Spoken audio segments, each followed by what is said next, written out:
of fundraiser, organizer, figurehead, and spokesperson, and when things are bad, blame taker. While only about 400 or so people are actually DNC members who can vote in this race, this debate, this forum, is our chance to make some noise about what we want the party to look like moving forward. This is about validating the voices that have historically been skipped over in deference to legacy media, but it's also about recognizing the changing media environment and acknowledging that if we want to win the future, we have to be capable as a party of adapting to that new landscape. So to that point, we've got a great panel of moderators here. We've got Lee McGowan, who you might know as Politics Girl. She has over 2 million followers. Elizabeth Booker Houston with 700,000 followers. Zachary Kirk, or Zactivist, with 250,000 followers. Adam Mockler, who has more than 1 million followers.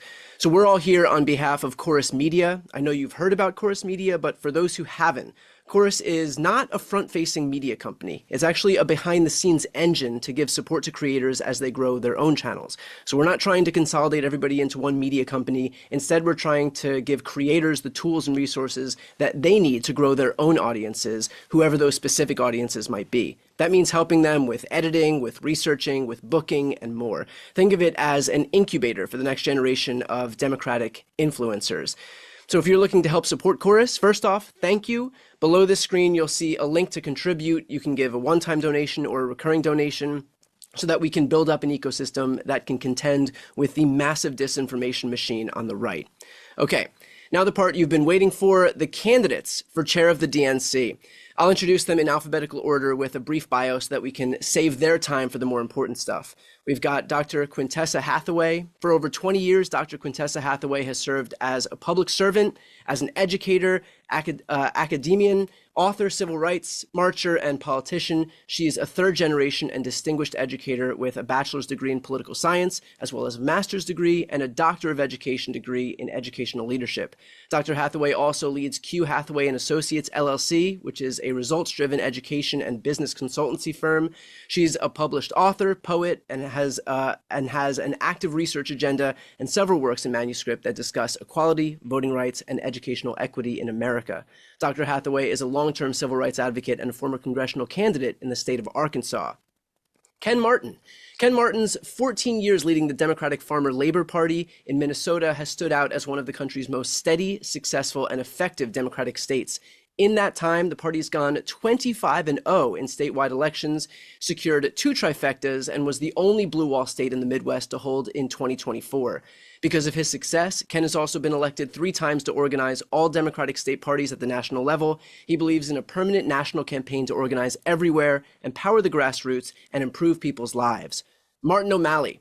Martin O'Malley served as the 61st governor of Maryland, 48th mayor of Baltimore, and sat on its city council. He was most recently United States Social Security Commissioner. He's known for his ability as an operational turnaround leader. Governor O'Malley is seeking his party's support to chair the DNC. Jason Paul. Jason Paul is an attorney and political strategist who's been working to elect Democrats for nearly 25 years. He's led successful campaigns on the local, county, and state level in Massachusetts, Connecticut, and Maine. In 2015, he became the first person to protest inside one of Donald Trump's campaign rallies and has been fighting Trump ever since. James Skoufis. James Skoufis is an aggressive outsider and proven winner ready to lead the DNC to a new era. As a New York State Senator, James is undefeated in 8 elections, winning by double digits in deep red Trump turf.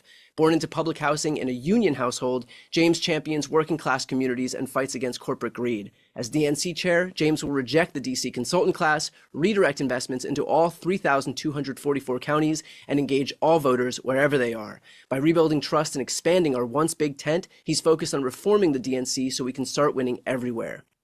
Ben Wickler. Ben Wickler currently serves as the chair of the Democratic Party of Wisconsin. He's chaired the WisDems through 5 years of extraordinarily intense elections and multiple historic victories. In Wisconsin, Ben built a permanent campaign, and it works. Wisconsin Democrats have ended GOP control and unrigged the state. Previously, he led MoveOn's national campaign to defeat Trump's attack on the Affordable Care Act and Medicaid. Now Ben is running to chair the Democratic National Committee to help Democrats unite, fight, and win across every state and territory in our country. Marianne Williamson. Marianne Williamson is a successful political activist, businesswoman, and best-selling author of 16 books, including Healing the Soul of America and The Politics of Love. She's counseled leaders in business, culture, and politics. Marianne founded Project Angel Food, delivering meals to homebound people living with HIV/AIDS. Today, the nonprofit's delivered over 18 million meals. She's an in-demand fundraiser for charities, co-founded the Peace Alliance, was board director of Results, producer and host of Sister Giant conferences, connecting thousands of women to electoral politics. Marianne ran for Congress and president. Those are the candidates. Thank you all for being a part of this. So without any more delay, let's jump in. I'll kick it now to Lee to get us started. Thank you, Brian. And thank you to all the candidates for joining us today. Before we get into this conversation, I just wanted to draw the audience's attention to the attached poll. We are asking if you would write yes or no in the chat to the question, is this your first time watching a DNC forum? If it is not your first time watching a DNC forum, then well done. Thank you for being an active member in our democracy over the years. But if this is your first time, then you are in the majority. Because the truth is, most people don't engage in American politics, and most people don't know how our system works or how our laws are made, or what our politicians are even responsible for, which is why people who are working in bad faith, be that politicians or the media, are able to take advantage of the general public by basically tricking us into blaming the wrong people for our problems or not holding the right people accountable for fixing them. That's how we ended up in a place where 90 million Americans who were eligible to vote didn't bother voting in the last election. So we really want to acknowledge who is here today and have a better sense of the amount of people interested in having a working knowledge of our political system. So please take a second and just type yes or no into the chat. And thank you for taking the time to be here today. It's an important conversation to be having as the Democratic Party chooses its new leader of the DNC. Now, without further ado, candidates, welcome again. Thank you for taking the time to meet the people where they are. I think it's a hopeful new start to an era of transparency and success for the Democratic Party. Now, I'm going to say right off the top that Democrats around the country are really struggling. They are feeling defeated and rudderless and leaderless in many ways. And if you see the first part of the special counsel's report being released yesterday, we can now see that there is hard evidence of what most of us already knew, which is that our next president took illegal actions to overturn our last election, to destroy our democracy, and is only a free man because he ran for president again. However, in less than a week, we appear ready to turn the country back over to him and his apparently incompetent cabinet and a group of what appears to be his hateful, bigoted friends and donors. These people are, as we said before the election, a danger to our country, to its people, and to any Democrat, as the next administration and the right-wing media ecosystem has painted us all as the enemy. And I think we only have to look as far as how the Republican Party is treating Los Angeles and California right now in the middle of this ongoing and horrific natural disaster. So, knowing this and seeing the disappointment from Democrats around the country, not just with the election loss and our apparent inability to connect with enough people to convince them to vote against this chaos, what do you think the role of the DNC is moving forward? Because a lot of people don't even understand what the DNC does. They see it as Democratic leadership, but I've been told by DNC members themselves that it's just one piece of a far bigger Democratic puzzle that has no real power. So Jason Paul, I want to ask you first. You've said that there are two DNCs. One when we have the White House and one when we don't. That when we don't have the White House, the DNC tries to innovate and figure things out and connect with the people. But when we do have the White House, the DNC has a tendency to become a rubber stamp. You've said that we need to come up with plans that are so innovative and bold and so helpful to people's lives, things like the Affordable Care Act, that once people have them, they won't want to lose them. So briefly, how do you propose that the Democrats do that? So it starts for me with changing our relationship with our donors, because the people who give to this party, whether it be the DNC, the candidates, all the thing, are being really badly treated. And I say that because I'm one of them, and my phone, my inbox, my emails are flooded with desperate pleas for money that took place even after the election. Those sort of abusive relationship that we have with our donors, where we're just give us money now, even when we lose an election and we don't need it for 2 years, is really damaging to our ability to do things. Once we repair that relationship, we can move to a subscription model whereby the people who are on this call, the people who want to be this party, are chipping in $10 a month, $20 a month, and then we don't ask them anymore.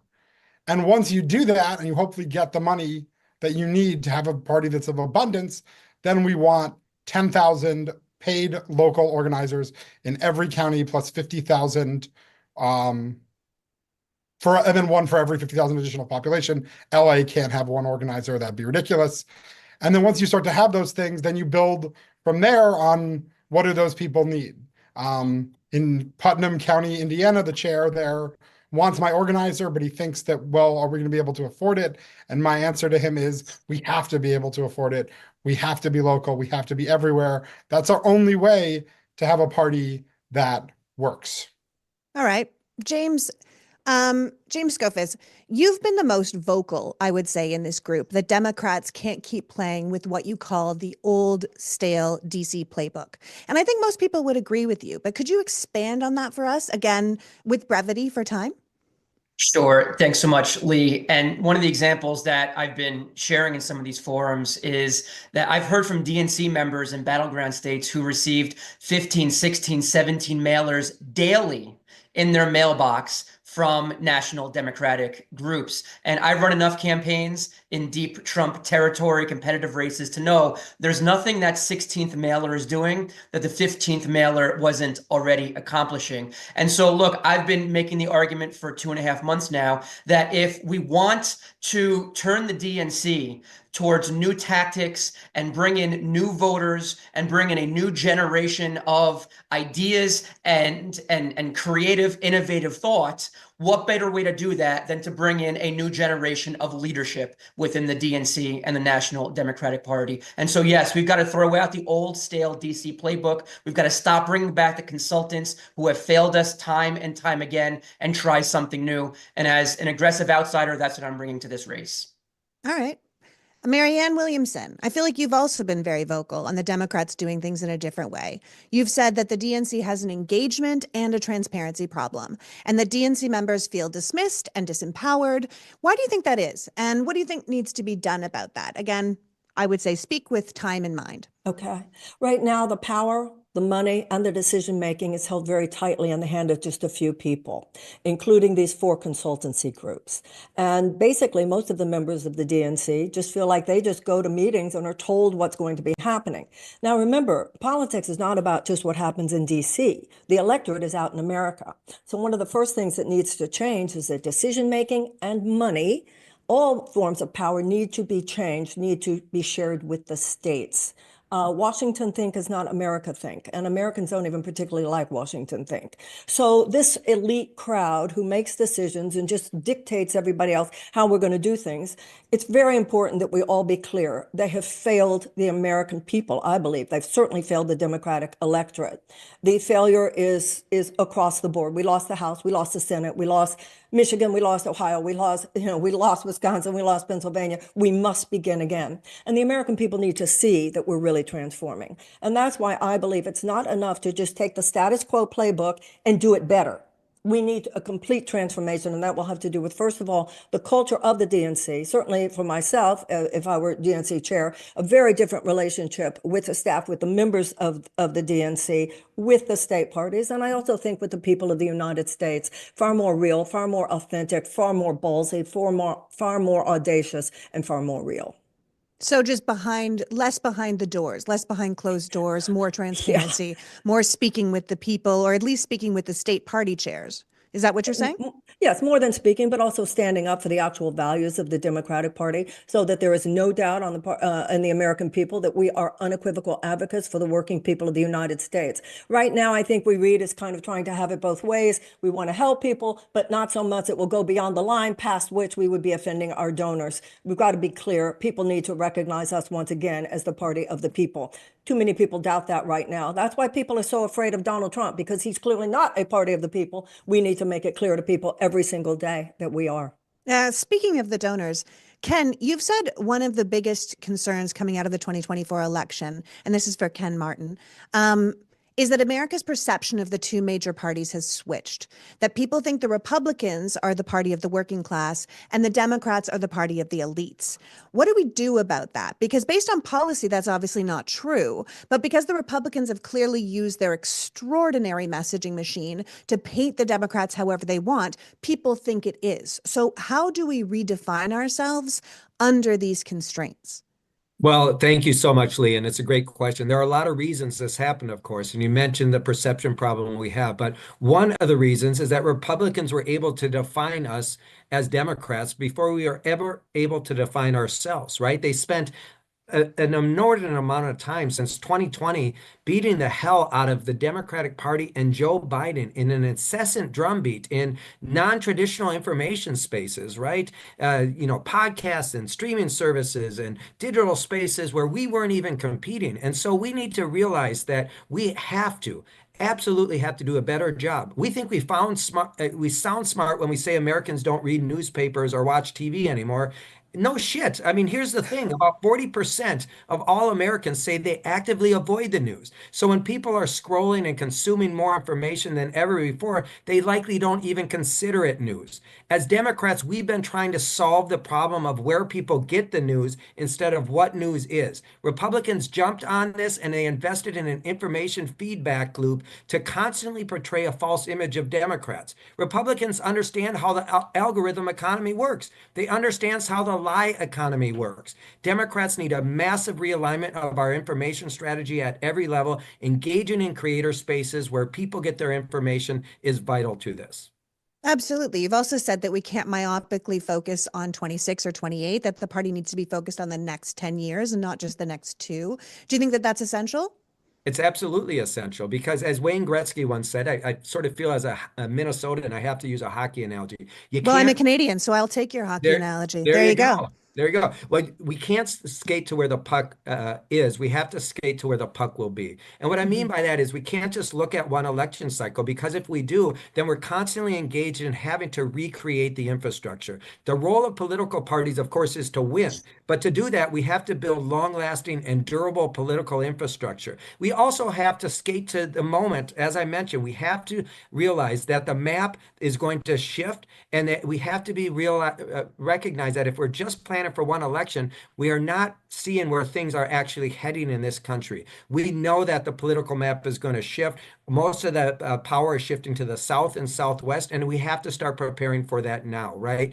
And for me, the DC committees, whether it's the DNC or our sister committees, have been too myopically focused on just one election. Let me share one story with you on that. Well, I was down with Brandon Presley in Mississippi in 2023. I asked him, what more could the DNC be doing to help you in this moment? He was our candidate for governor, and he was tied with the Republican incumbent Tate Reeves. He said years of indifference and disinvestment in southern states has led to this moment where I'm on the verge of becoming one of the few governors elected in the Deep South, yet there's no infrastructure on the ground to meet me in this moment. I have to build it all myself. Think about this. If we had looked at Mississippi 10 years prior and realized there's more African-American voters in that state per capita than any other nation, and any other state in the nation, and we did what Stacey Abrams did, which is actually register voters and mobilize them, we would have been able to actually build something to help Brandon Presley meet that moment. That's what I'm talking about. As a national party, we actually have to skate to where the puck will be, not where it is. We need to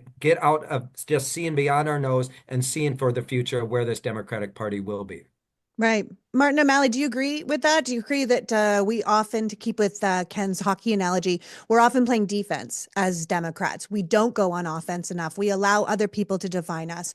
We allow the other team to constantly score on our open goal. What do you feel about that? I agree with all of that, but I think we've been falling further and further back within the blue perimeters of a lot of our states, and we've yielded entire states and act like we won't even compete there. I mean, get this.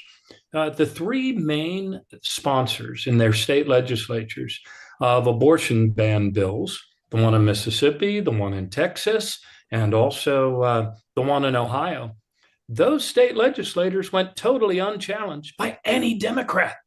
And then we blame people in these so-called red areas for not standing up, not turning out to vote. So we have to extend the battle line. We have to also create a center of excellence for digital communications. And we have to constantly and continuously communicate with people throughout the year. And we're going to have many opportunities to do that as Donald Trump makes decisions that adversely impact the economic security, the health and well-being of our hardest working citizens all across America. It's not like he's only going to hurt people in blue states, you know? So we need to get up on our toes. We need to start engaging. We have to bring forward the younger generation of Democrats who we've totally disregarded, who we don't listen to. I mean, there is a causal connection between how much better than us the Republicans communicate and how much better than us they engage younger people in the activities and the leading actions, which then lead to winning elections. So from the first day I was in this race, I've been preaching that we need to make some changes if we are going to win the next elections. Registering voters to vote directly as a party, fighting for voter rights all over the state, recruiting candidates to run all across the ballot. You know what? I can't stand the term down ballot. It almost sounds condescending. When a young man or young woman, old man, old woman puts themselves out there to run for office, that's a big deal. And we need to celebrate that. We need to lift them up, and they shouldn't have to rely on their brother-in-law to place their Facebook ads, you know? We need to equip our candidates with the modern tools, techniques, technologies to communicate, and we need to create that big wake so that they can surf in a party that's on the side of working people. I agree with that. I also think that watching the DNC forum on January 11th, I got the sense that you all fundamentally agree, all the candidates fundamentally agree that the Democrats can't just continue to focus on the 7 swing states or divide the nation up into red and blue states and cede what are considered red states to the Republicans without any of a fight. You're talking about uncontested races all around the country. We see it all the time, right? Well, let's get out of the battleground state mentality. All of America is a battleground. Let's get engaged.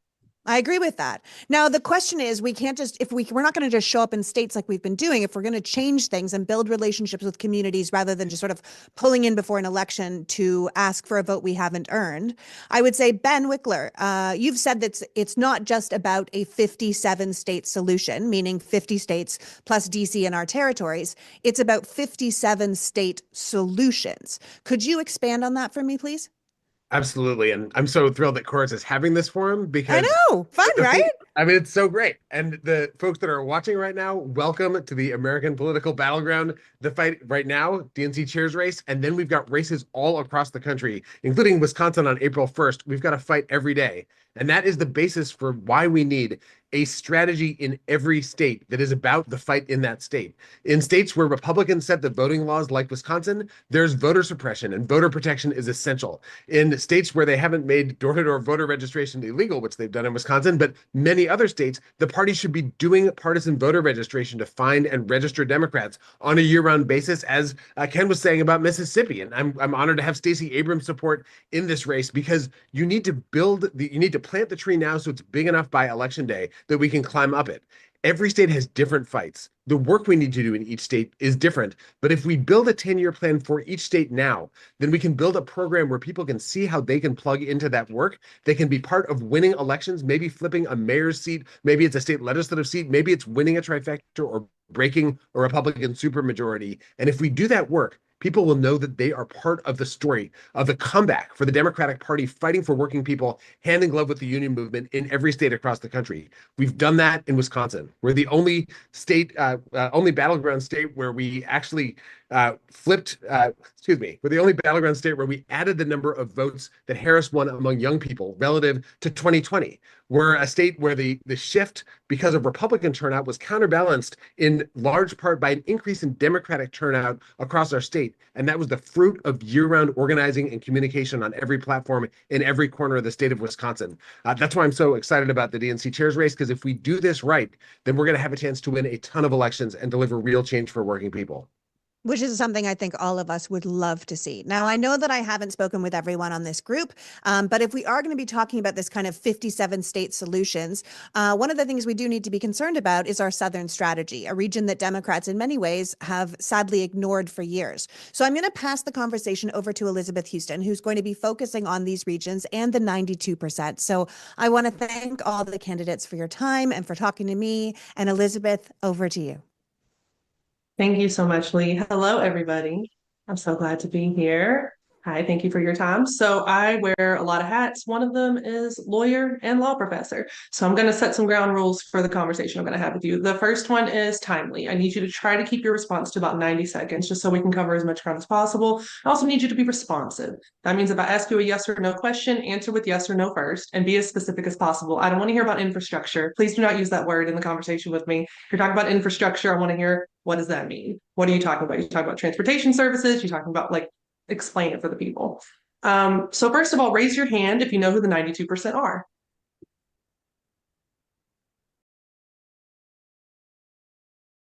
Okay, so the 92%, that means the percentage of Black female voters who voted for Democrats in the last election, Kamala Harris.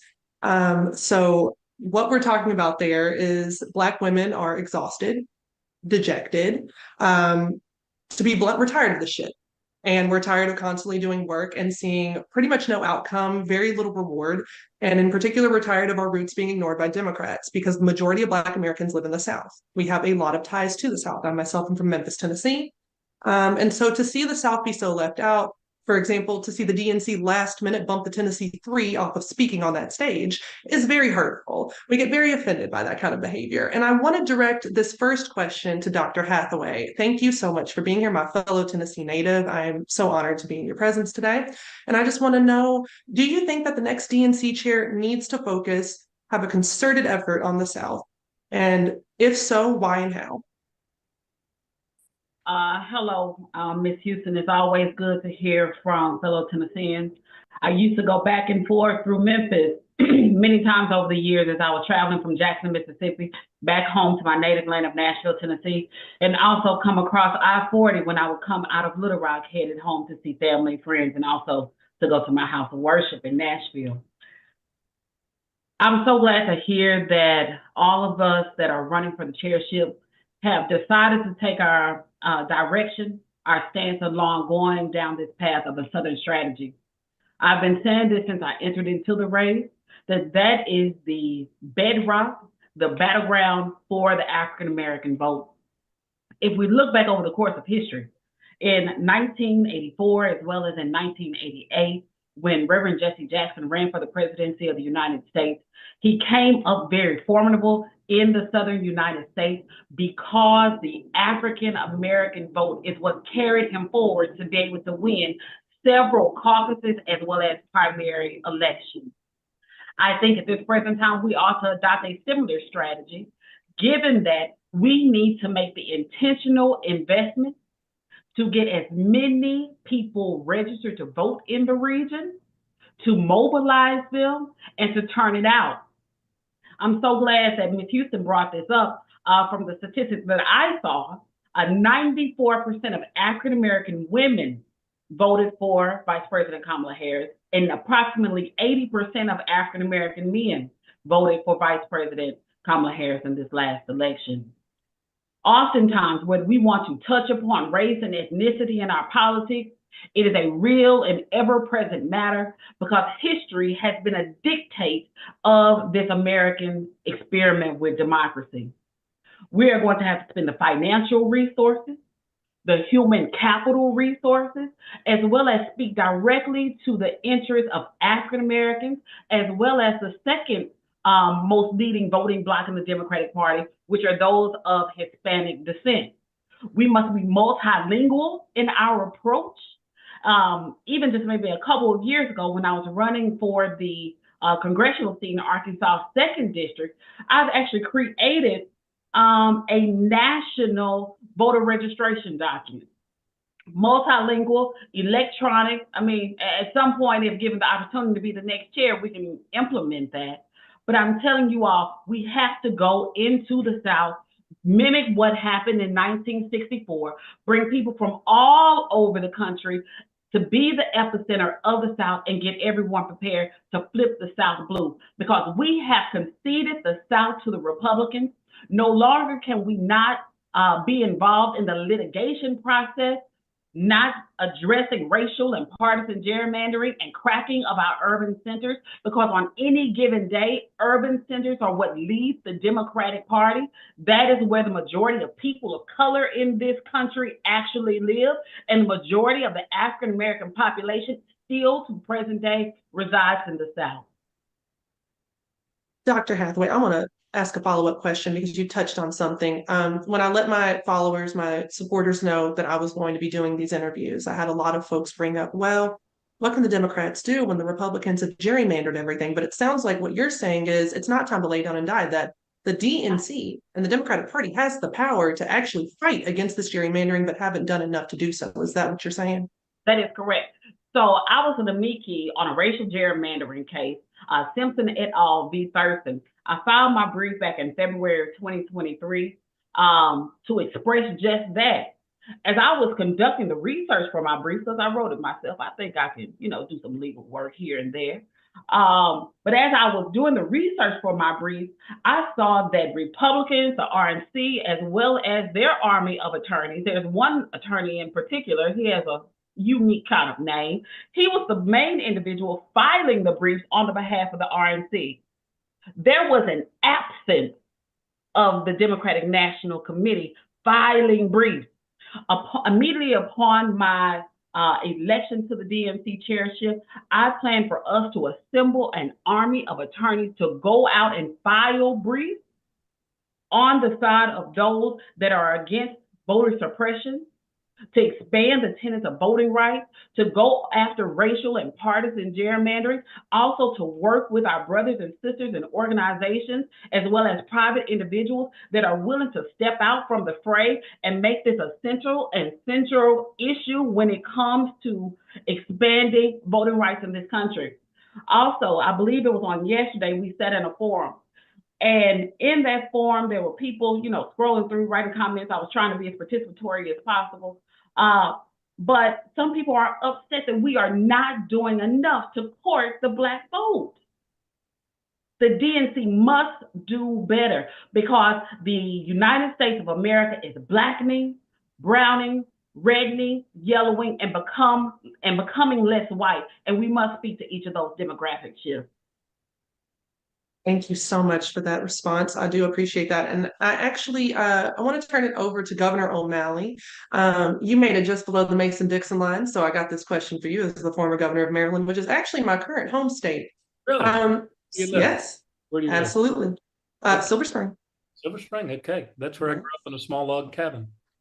Oh. Actually in Rockville. Okay. Oh, okay. That makes more sense. Well, they're calling Maryland the Wakanda of the United States now, because we've got a lot of Black leadership all the way from West Moore. We've got Angela Also Brooks. We've got a lot of great leadership here in Maryland, and you as part of our past leadership. I just want to know, same question. Do you think that the DNC chair needs to have a concerted effort on focusing on the South? And if so, why and how? Yes, absolutely. We have, and I really appreciate what Dr. Hathaway underscored, which is we got out of the business of defending voting rights. I've asked, how did that happen? It seems that the DNC was in transition away from paying lawyers to do it, and they were transitioning to trying to get lawyers to voluntarily do it. And anyway, again, we yielded the battlefield. But no, the emerging South, the new South, and I've been endorsed by Tim Kaine, who is a former DNC chair. And you look at the direction that Virginia has taken, you look at what you described as the blue flame of Maryland and all of the strides we've made. You look at the gains happening in North Carolina. I mean, that was a success story across the whole ballot. So the South is where our opportunities are, and the South is where we need to go in with both feet and start registering voters directly, defend voting rights everywhere. I believe that we should actually put up in every legislature a voting rights amendment to the Constitution. Let the other guys say why they aren't letting it out of committee or why they're not voting for it. And we need to recruit candidates. You know, after 2016, I was a surrogate for Hillary Clinton in 30 states, but then I continued with my own leadership effort. It was called Win Back Your State. And I traveled to Mississippi. I knocked on doors with people running in Mississippi and with Ricky Cole, who was running for agriculture commissioner. So we have to show up and be present. You know, 90% of life is being present, and we need to show up, and we need to give people some hope, and we need to create the wins.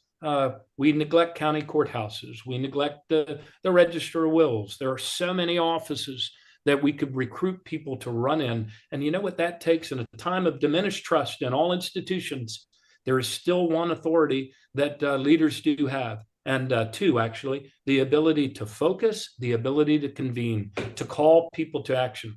And people want to take action. Well, we're all tired of grieving the way the election went last time. We can't change last time. We can change next time. And the South is one of our greatest opportunities to be able to do that.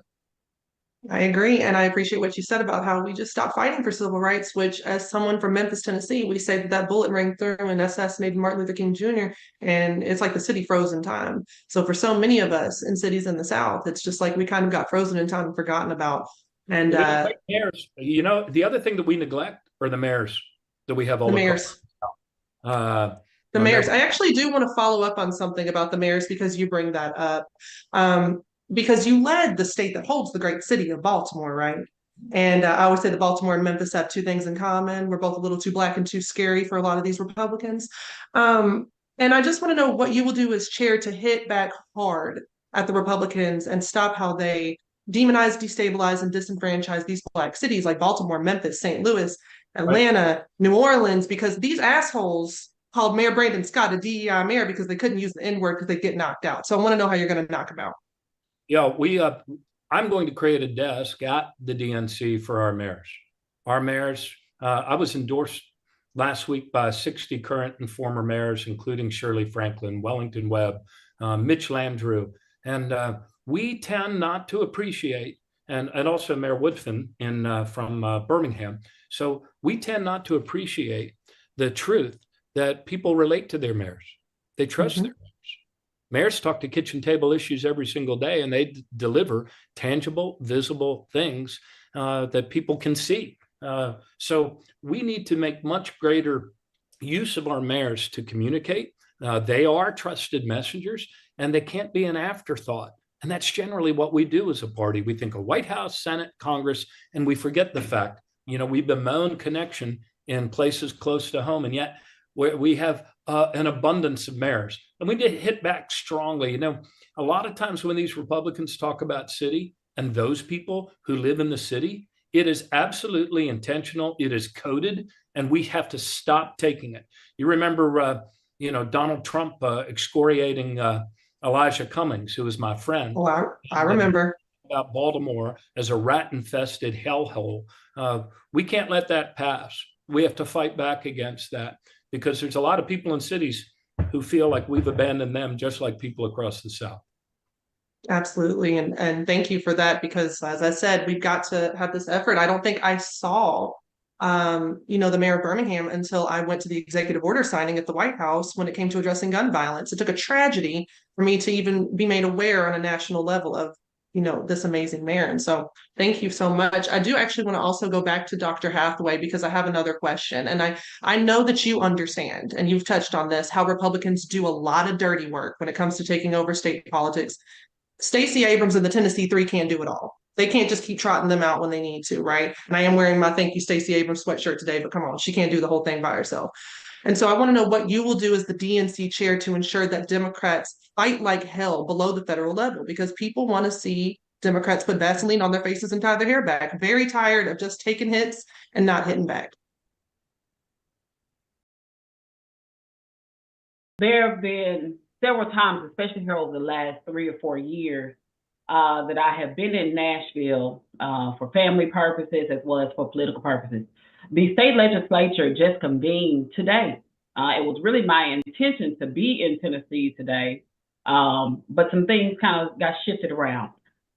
I say that because I marched in 2023 with the Tennessee Three when they were protesting gun violence, and there was a shooting at Covenant School. Just to bring this a little bit home, one of my two of my high school schoolmates, their father was one of the victims that was killed at Covenant School in Nashville. When things happen, not only does there have to be a mass voter registration effort to get the attention of election commissions, secretaries of state, there also has to be a mobilization effort. We can do both and. Social activism has to be more thoroughly connected to the Democratic Party. I've met the Tennessee Three several times, had conversations with them individually as well as collectively since they took a stand. Gloria, she speaks about how the reason why the vote did not expel her from the state legislature is because she was a white woman. She also ended up running for the United States Senate this last election cycle and lost to one of the most extreme Republicans, Marsha Blackburn. There are pockets of people all over this country that do the activism work, whether they step up to run for elected office or not. They still ought to be brought to the table, have a voice, have a say, and for their ideas to be implemented to the nth degree by the Democratic Party. I'm so glad that Ms. Houston, you brought up the fact that, there are so many disaffected, disinterested individuals that we don't want to address. We leave them by the wayside. We cast them off as a party. But that is the problem. There are people that are similar in scope as the Tennessee Three all across this nation that fight on the behalf of voting rights and civil rights and ending gun violence in our communities. Everyone wants the exact same thing, I truly believe. It's connected to hope in the American dream. But no one is willing, or very few people are willing to have the hard conversations about American history and about race. I'm just they're trying to erase critical race theory. We see what they're doing. They're trying to change the textbooks. I remember that whole fiasco just years ago when they, in the Texas textbooks, were calling, slaves, unpaid workers or whatever they referred to them as. Immigrants. Yeah. Here's one thing that I'm going to bring to the conversation too. We can say that critical race theory started in this legal space, this legalese, and that it ought not be a part of our pre-K through 12 curriculum. Wrong.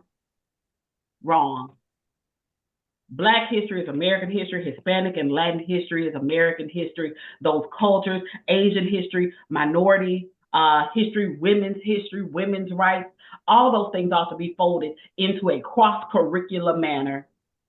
It ought to be taught in math and science and social studies and language arts and in our elective courses from pre-K all the way through higher education. And you think that the DNC chair has a role with that education? I'm just wondering because it feels like so much of America is uninformed and Democrats and the party don't seem to want to take up the helm as far as educating people. The very basic things that I constantly have to teach folks on my social media platforms, right? And so I'm wondering, as an educator, someone with a doctor of education, you would feel as the DNC chair that you have a role in educating people of America, not just throwing rhetoric at them. I've been in this field of education by love, by training, by credentials for almost 2 decades now. So when I tell you it's my heartbeat, it's my heartbeat. And one of the other candidates, talks about me, to the point of being a high educational leader, chancellor, I can do all things through Christ who strengthens me. And as long as I have breath in my body, I'm going to keep on fighting. I'm going to keep on working hard. I'm going to lay my all on the altar as long as I shall live. Point of emphasis. We have to educate and re-educate people on processes, what it means to be a Democrat in this country. We have to grow the tent. Once we get people registered to vote, they must be put in vote builders so that we can maintain that relationship, inform them about the topical and political issues of the day. We also have to tell people this is where we were, this is where we're going, and we need your help to execute this vision and mission. I say that because we have disinvested in the context of history. Some people have difficulty having those conversations, forming the words, contextualizing, don't want to highlight the portions of the curriculum that makes them feel uncomfortable. Mm-hmm. Not only should there be an emphasis on the largest mass migration in human history, the enslavement of the Africans, but we also have to talk about the rebellions, the revolutions, how we went about countering this system that occurred here in the Americas. Change the narrative. Everyone didn't lay down and get their backs whipped and lynched and hung up in trees and lost their limbs. That's not the all of the story. People were willing to lay down their lives and throw their children over ships to keep from being a slave on 7 of these continents. I said it, I'm not taking it back. Thank you, Dr. Hathaway. Well, I appreciate that so much, and I appreciate everyone here. For those of y'all who I didn't have a chance to speak to, thank you so much. Did you at least learn something? Can I get a thumbs up on Shirley Chisholm's internet? All right, beautiful. All right, so thank you all so much. I greatly appreciate it. I'm going to now pass it off to someone who has a fresher perspective than myself. Very excited. Gen Z content creator, Adam Mockler. Thank you, Elizabeth. I thought your perspective was very fresh. I was going to say keep it short, but you guys already know that. The first question is for Ken Martin. Ben Wickler said this week, quote, Ken Martin has been the head of building up parties since Trump was first elected. He's been the vice chair of the DNC and hasn't done it. He's got the title, but he hasn't taken responsibility, and state parties haven't gotten the resources they deserve. Mr. Martin, how do you respond to Mr. Wickler? Well, look, he's entitled to his opinion. He's not entitled to his own facts. I have great respect for Ben, and unlike him, I've decided to keep this race on positive and focus on what I'm trying to do for this DNC. And the last 8 years, the reality is we've made the deepest investments, the most historic investments in our state party in the history of the national party.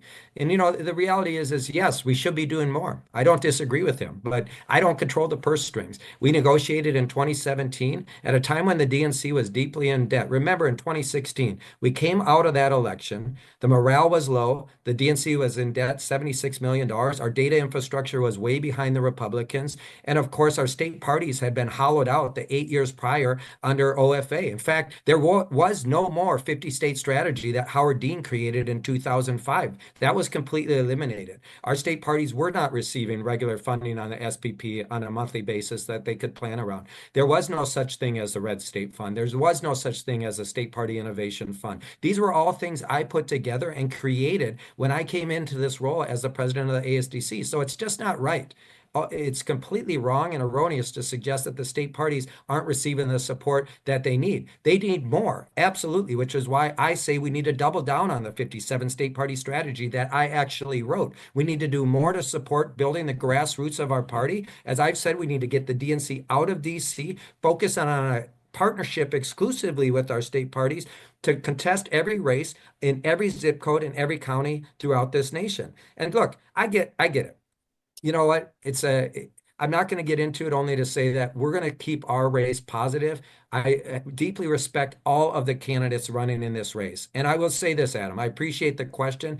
Every candidate, including Ben Wickler, brings amazing skills to this race. And I'd be glad if any of them won, right? Because they all bring a different skill set to this conversation, and all of our skills are needed at this time. So I'm going to keep my comments focused on the positive vision that I have for this DNC. And when I win this thing, I hope to be able to tap into Ben Wickler's expertise. He's been doing a great job in Wisconsin. I hope to bring in people like James Skoufis and others, Martin O'Malley and others into this DNC to make sure we're tapping into all of their great experiences, all of their lived experiences and professional experiences. But I'm just not going to take the bait, Adam. We're going to keep this positive. Yeah, no, I'm trying to keep it positive, but you guys are candidates running against each other. Mr. Wickler, can you respond and say how your vision differs from the other candidates? Absolutely. And I appreciate those warm remarks. That I think the note that I want to draw with respect, and there's been a conversation about how to divide up the pie within the DNC, to have a bigger chunk of the DNC's budget go to state parties. The question for me is, how do we grow the pie? And I think that's where the challenge lies. Most people in the United States don't know that there is an entity in their state that's their state party. They don't know how to join the state party. They don't know what the state party does. And I think that what we have the opportunity to do, and I feel like we haven't done on a national level over these last 8 years, but that I've been proud to do in Wisconsin, is to put the work of the party on the map. There's the reason why this forum is so important is because people don't know what it is that the Democratic Party as an institution does. What we've been able to do in Wisconsin is to quintuple our fundraising, to get 450,000 grassroots donors across the country to support investing in our work. And what I want for the DNC is to build that kind of energy, to get millions more people involved in joining their state parties, joining their county parties, in pouring their volunteer energy into this work. That's what I feel hasn't been done across the country. And that is no shade on tons of people, including my fellow candidates in this race who've poured their hearts and souls into this work. But we need to be so much bigger to meet this moment, because the stakes in the elections coming up in Virginia and New Jersey this fall, in Wisconsin Supreme Court race this spring, across the country in 2026, the stakes affect the lives of every person in this nation.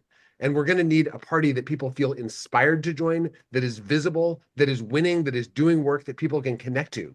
And if we do that, we'll supercharge every state party around the country, not just with a bigger check from the national party, which we absolutely need to do, but with more people jumping in, getting involved, providing those resources and that volunteer energy to win up and down the ballot, because people's lives are on the line. There are mega wealthy people trying to rig this entire country against working folks. And wherever you might be, you need a Democratic Party that is strong enough to fight back against that and deliver real change. Thank you. I'd like to pass it over to Senator Skoufis. The right has been winning over young men for a multitude of reasons, and I'm not expecting any silver bullet answers from any of you, but can you name some actionable steps you'll take to reach out to younger generations in general, but also young men, which seem to be sliding right based on all polling? Some actionable steps. Absolutely. It's a great question. And it's one of the demographics where we lost the most ground this past election cycle. And it starts by showing up in those mediums by which folks get their news. There was a survey or a study done recently that looked at this past year, over 12 months, the 715 major podcast interviews that were political in nature. And you know what the breakdown was of those 715? 26% were Democrats who were interviewing, and 74% were Republican Party leaders. And of the 26%, by the way, the vast majority, not just 50, 55%, the vast majority were done by one Democrat, Pete Buttigieg. And so we've stopped showing up in new media. I'm thrilled we are having this forum. We've got to be doing a lot more of it. And the next DNC has to empower our creative class, has to empower our influencers, not by sending them a check and along with that check, some talking points from the DNC and party. We need to empower you to use the language and the issues that you've employed to build your followings and be authentic and get out our message in your own way, not in our way that doesn't work in many cases with the folks who tune into you guys. So, that's what the next DNC has to do. And the only way we do that, and this is important, it oftentimes circles back to the same thing that I led with earlier on. The only way we do that is if we kick to the curb the crusty, old, stale consultants who we've been keeping on for far too many election cycles that we should have kicked to the curb about 10 years ago, quite frankly. And so I represent a new generation of thought and leadership running for a DNC leadership position here. And that's exactly what we need to turn the page on these old ways of doing things and start reaching people where they are, wherever they are. Great answer. I want to say the same question over to Mr. Jason Paul. What are some actionable steps we can take on day one as the new DNC chair? What are actionable steps? Well, on day one, I want to begin the process of changing the way we go about fundraising so that then we can have 10,000 organizers, one for every county plus the population I'm talking about. We need to do that because the only way we're going to overcome this is with people talking to people. I hear a lot about the new media space, and we absolutely need to be competitive in podcasts. We need to go on podcasts. But one of the things that the internet and Donald Trump have in common is that they're mean. And it is very hard to have a society where things that are mean, generally speaking, don't work out if your values are communitarian and caring about people. So we need to get back into the business of connecting people at a human to human level. We need a lot more staff we need a lot more staff and people to do that. And I love that Chair Wickler has 450,000 donors. That's a great start. But there aren't 450,000 donors for every state party now. He went and said, okay, we're going to do Wisconsin because Wisconsin's one of the core 7. Love it, needed it, absolutely had to have it. But we need that to get that model everywhere. We have to actually not have competing state parties. We have to have everybody rowing in the same boat so that we can have the people that we need, so that we can start talking to people again. And when we start talking to people on a person-to-person basis again, we can break out the loneliness, we can break out the meanness, and then we can sort of say, here's why we want to be a community. Mr. Wickler, do you agree with what Jason Paul just said? Yeah, I think this needs to be national. That's why I'm running for DNC chair now. We need to supercharge the whole thing so that we build strength at every level. And that's counties, that's neighbor to neighbor teams across the country, as we have in every community across the state of Wisconsin. That is a national party that works to build a strategy in each state and then to supercharge it. And to be able to do that, people need to trust that their funds will actually be used effectively. That's why I agree with James Skoufis. It's time to end any promises or any past commitments that the DNC might have and just look at how we win, how we find a diverse array of folks we can work with who reflect our values and our coalition and the path to victory at every level of the ballot. And that's something that the DNC has to do. And then we go out and we show that we can win elections. We can earn people's trust. We can earn their small dollar contributions and their most precious resource, which is their time.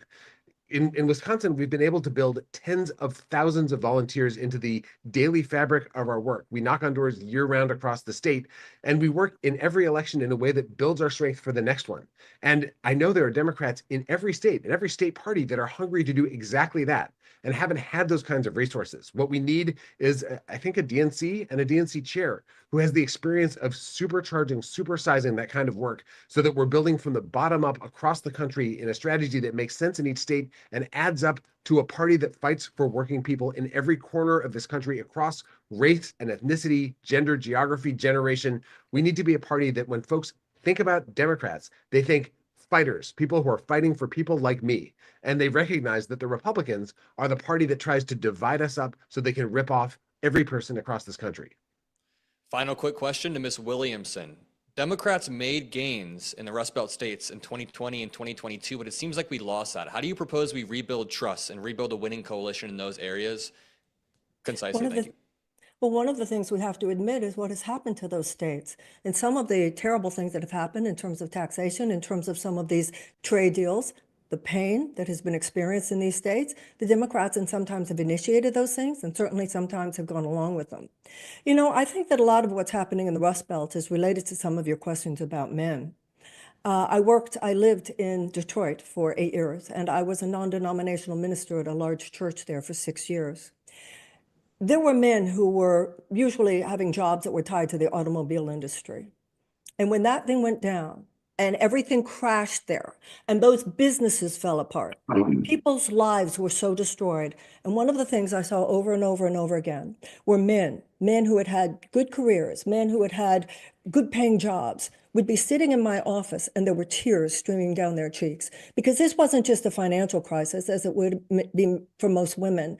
It was a psychological and emotional crisis. My children will not respect me.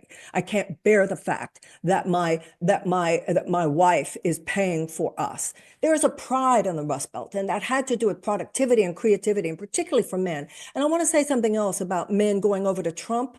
There's a namby-pambiness that set into the Democratic Party. And there are too many people who, including men, who've been attracted to Trump because he says what he wants and he does it. It's time for us to say what we want. We have been talking about courting people here tonight. How about we produce for people? We were talking about Black women. How about the fact that for Black Americans, there are the least positive healthcare results? Black women who are dying in maternity units. We need to talk about the fact that it's in so many Black communities where you have these sacrifice zones. And among the college loan deaths, it is mainly Black women who are carrying them. I think we can talk all we want about organizing and all of these things that are extremely important, but we have to produce for people. We have to make it clear what we want. And I think that that's the way we're going to get the Rust Belt back as well. We need manufacturing in this country. And to be honest, Donald Trump has talked about it more than Democrats have talked about it. We need to talk about the fact that you don't just let short-term profits for huge multinational corporate interests be your bottom line.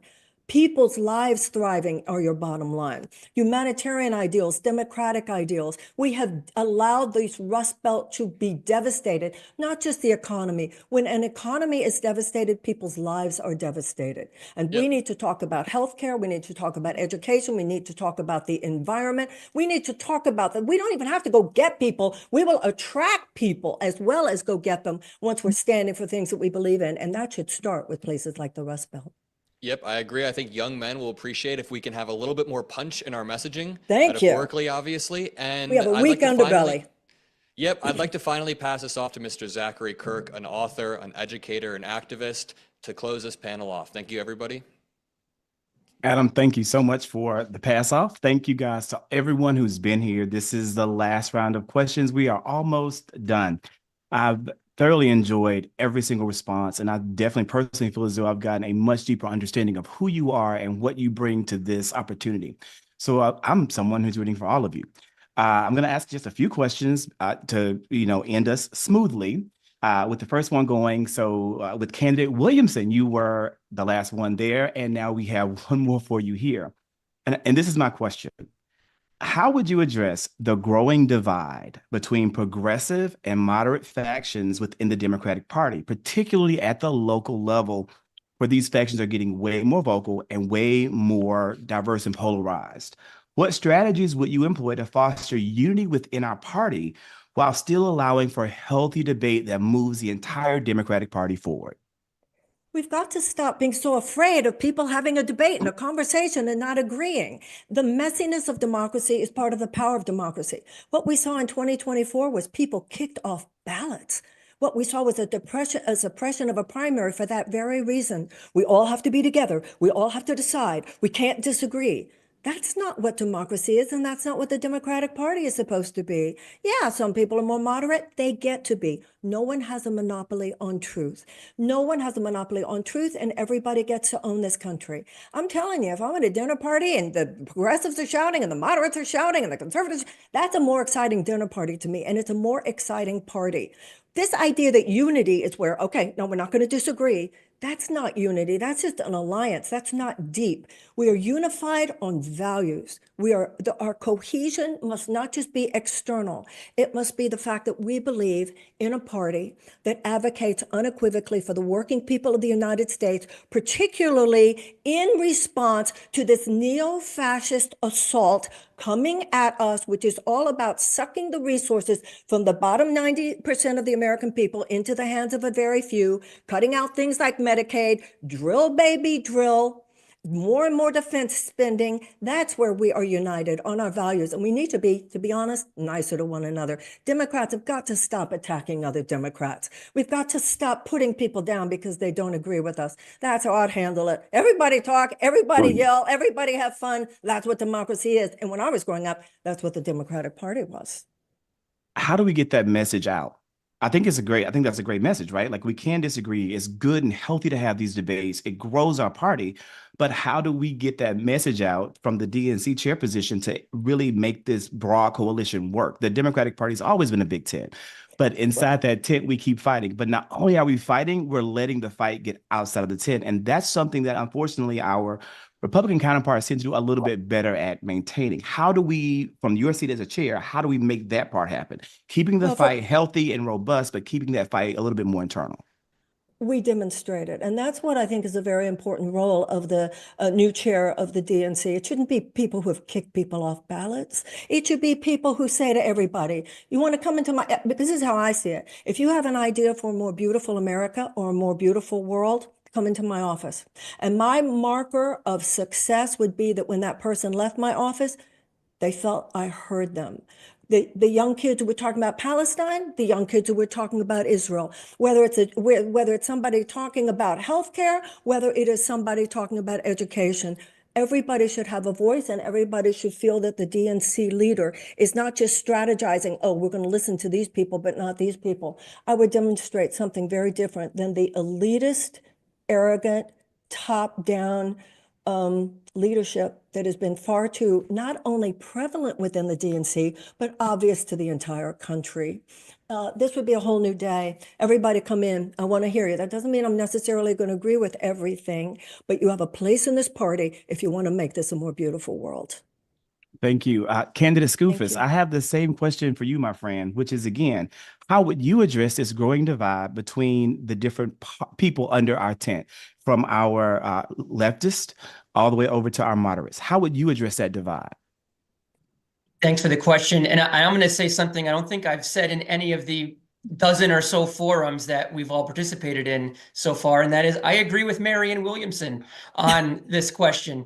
I live and breathe coalition building in my Trump plus 12 district for the past dozen years. If I didn't, I would have lost by 15, 20 points about 2 months ago. And I have a college campus in my district, and I've got an Orthodox Jewish community of over 30,000 people in my district, and everyone in between, rural, suburban, exurban, urban centers. And I believe the reason that I'm able to do well in a district like this, that we as National Democrats have stopped losing in, is because I'm able to go to every quadrant, every sector, every different category of voter and do a lot more listening and a lot less lecturing.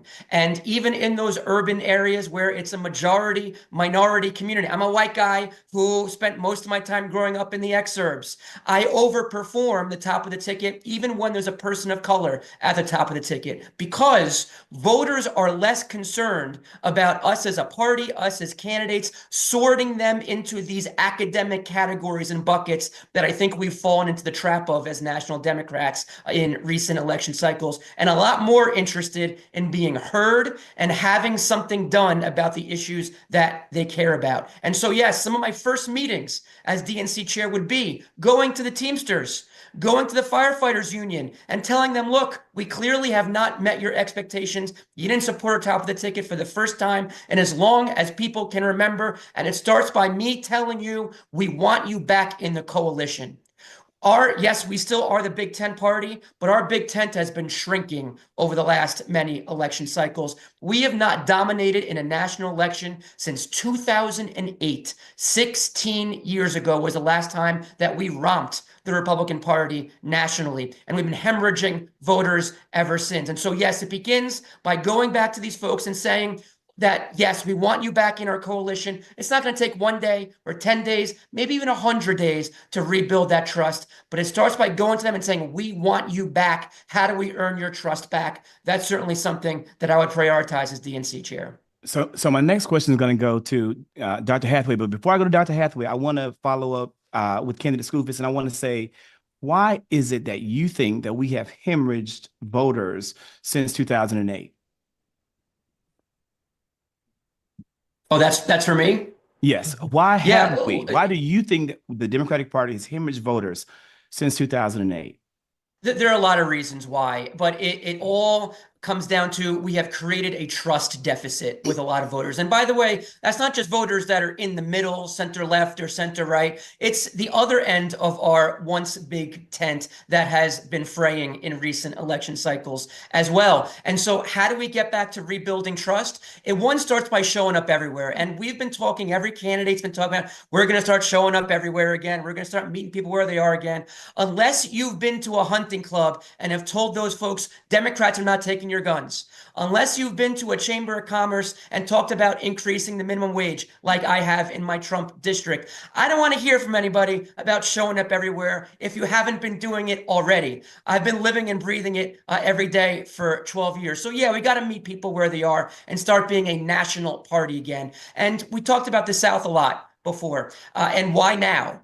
Why now? Because in the next census, states like New York and Illinois and California and other blue states are going to be losing electoral college votes, at least as it stands right now. And states like Texas and Florida are going to be gaining them. The whole electoral math changes, and it changes in a real bad way for us in a few election cycles. So we have to expand the map. We have to start winning and competing in places like where I've won over the past 6 election cycles. But it also speaks to how we're communicating with folks. We have far too often found ourselves in an ivory tower looking down on a lot of voters. And I've been talking a lot about how we've got to get out of that ivory tower and back onto the factory floor. Stop pushing white paper talking points and trying to convince folks our economy's been doing wonderfully because our GDP year over year is better than France or the UK's since the pandemic, as if anybody cares about that when they go to the supermarket the next day after hearing that BS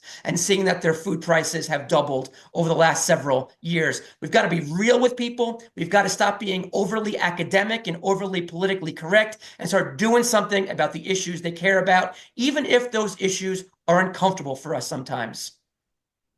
Thank you so much. Dr. Hathaway, we have made some significant gains in this country with the election of LGBTQIA plus candidates. We are so appreciative as a community to have Representative Sarah McBride, former Senator LaFonza Butler, Representative Robert Garcia. My question to you is, how would you leverage the party's resources and influence to support openly gay candidates at all levels of government while pushing back against the anti-LGBTQ plus legislation that is prevalent in our home area, the South? There's a time to lecture, there's a time to listen, and we all should be lifelong learners of all diverse groups within our party. The LGBTQIP plus community is a sizable voting bloc. When combined, they are about 26%. I think that's the last number I saw, about 26% of the voting population. With that being said, resources ought to be directed to uplifting their voices as well as all minority voices within the party. They too should have a seat on the committees, a ranking seat when it comes to our committees, our caucuses, our councils.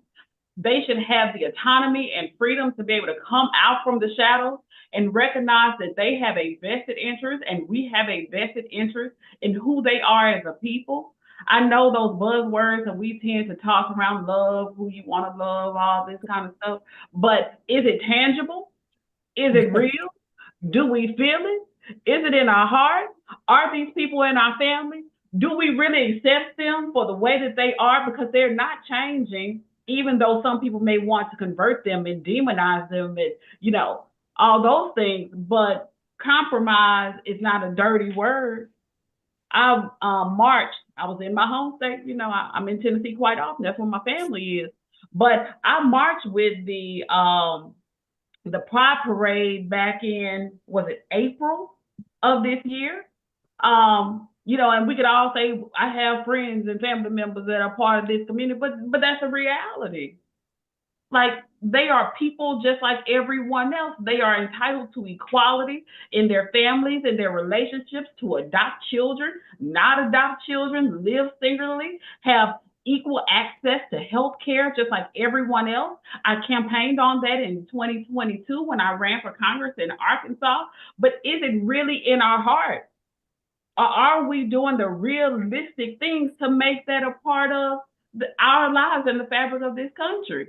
We can say a whole lot of things, but until we are willing to execute, implement, see them as a part of this country that is not going away, we're going to be in for something. That goes for Black and brown and red and yellow and people across all economic and social spectrum of this country. We can say a whole lot of things, but it has to be real and sustainable and substantial in such a way that it changes and transforms people's lives.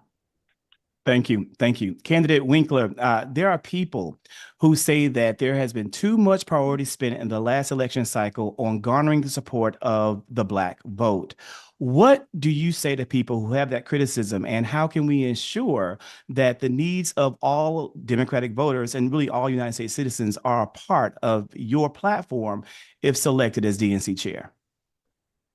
The idea that Democrats spend too much effort trying to win the votes and earn the votes of any community is preposterous. We lost the election, and we lost the election because the other side got more votes than we did. And the key thing, if we want to build a party that wins, is to earn the trust of folks in every community across race and ethnicity, gender and geography, all across the country. What we know from looking at every election map, at every exit poll, is that across the whole country, Democrats lost ground in every single state and DC. We had a smaller vote share than we did in 2020. And how did that happen? It happened fundamentally because millions of people felt like the support they got during the pandemic, the child care tax credit, the help to freeze evictions, the support that they got slipped away. Income went down while prices went up. We lost the votes of working people across every demographic, whether it was turnout going down or whether it was people sometimes switching over to vote. And I will say that Black voters in particular did not switch over to Republicans, despite a lot of prediction that would happen by a lot of pundits going into this election. They stayed home. There are a lot of people who stayed home. If we want to earn people's votes, we need to show them that we are fighting side by side with them, that we hear their voices, that we're fighting for them. We're fighting against the people who are trying to divide us in order to rip off working people across this country. And how do we show that, though? How do we show that? Well, this is exactly it. We're entering a challenging time. Trump is about to take power in this next week, and he is talking about essentially ripping this country into little pieces so that he and his friends can collect more of them and put them in their bank accounts. They're talking about a multi-trillion-dollar tax cut for billionaires that will be paid for by working people, some who voted for him, some people who voted for Harris, and some people who didn't vote at all. And we need to show that we are against that. We are for a country that actually works for working folks across this nation, and we need to fight like we mean it. That means working hand in glove with the union movement. That means knocking on doors and having conversations with people. That means going to bat against those who are trying to rip us all off and for a country that works for everyone. That's communicating everywhere. That means organizing year round. That means communicating across all the different places people get information, from streamers and from TikTokers and from in the places where people are not hearing from Democrats right now, because Democrats spend a lot of time on MSNBC, which I love MSNBC. I go on MSNBC, but that is not where the voters who stayed home are watching in 2025. And if we do that kind of fight, we might be able to stop them from passing these bad laws, but we will definitely show whose side we're on. If people think the Democratic Party is the party of the rich, that's because they're hearing more from Republicans than they are from Democrats. We are the party of working people, but we need to fight like it. We need to communicate like it. And we need to earn back trust from folks so that they know that if they vote for Democrats, we're going to be fighting for them in office. I have one more direct question, and then I have one final question for everyone. And it's a really short and simple one that I think this is something that people really want to know. It's very important. And the last final direct question I have is for candidate O'Malley. What I want to know is, and this is something that my friends, they've been texting the same question over and over in the group chat.